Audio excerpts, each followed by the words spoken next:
On this video, I'm gonna be doing a hands-on review on one of the newest releases from Rolex. It's the Lefty GMT 126729 white gold with the green dial.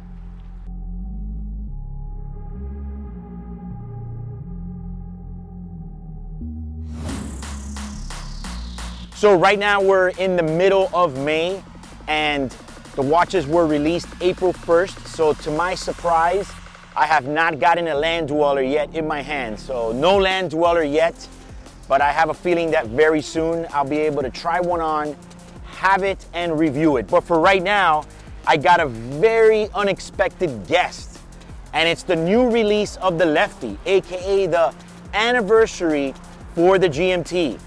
And this time they went with the same traditional look, but just added white gold and a green dial.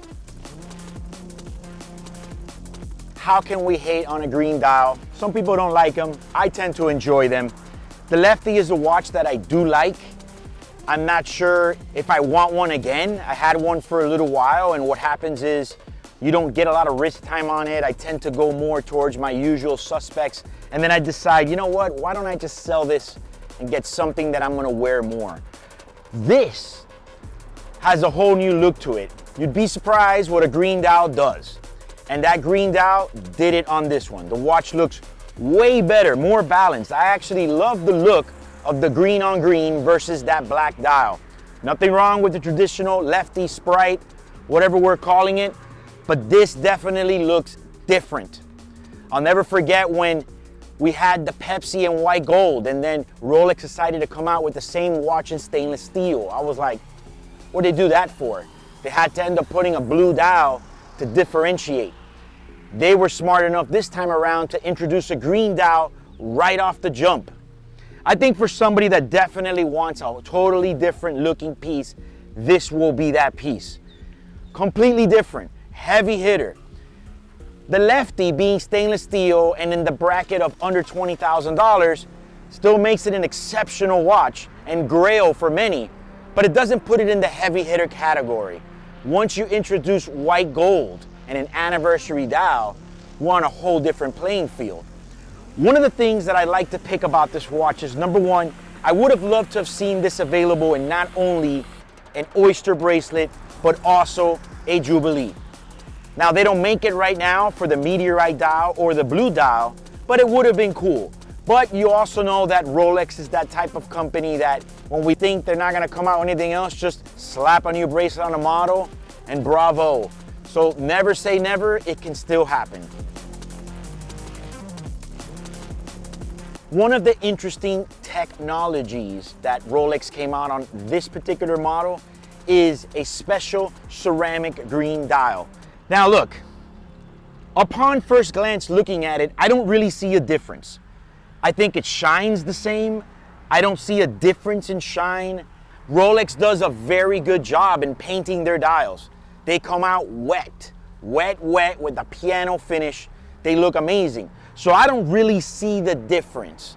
I think the only thing that I would love about a ceramic dial is, God forbid it gets a little bit of water damage, it probably won't bubble up or stain the dial surface. That's one of the only advantages, and that's actually like not a great advantage if you get what I'm saying. Because the idea is for one of these things never, ever to see moisture inside. But I don't know why they went that route. I'd like to see an explanation a little bit more, you know, usually Rolex comes out with something, they got like a whole provenance behind why they did it. Here, not so much. It's just special green ceramic dial. And to me, at first glance, just looking at it, looks kind of the same to me. I don't see nothing different about it.